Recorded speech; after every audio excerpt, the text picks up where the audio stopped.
রান্নাঘর চলে এলাম। এই যে পেঁয়াজ ভাজছি, পেঁয়াজ, কাঁচা লঙ্কা, টমেটো, আলুর চোখা হবে। আর এই যে মাছের ঝাল হয়ে গেছে, 3 পিস মাছের ঝাল। আর ডাল তো হয়ে গেছে।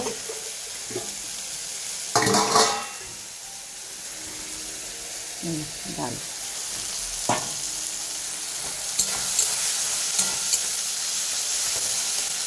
আচ্ছা, ভাজা মোটামুটি হয়ে গেছে। এখানে জানাই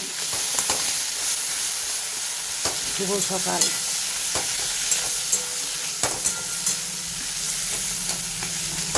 আজকে আলুর চোখা, মুসুর ডাল, পেঁয়াজ দিয়ে সাঁতলানো আর মাছের ঝাল।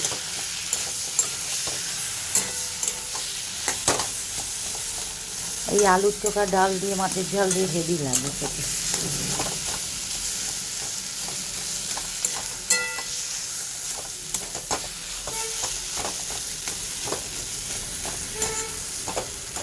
হয়ে গেল, ঠিক আছে, ওকে রাখছি, বাই। আবার আসছি একটু পরে।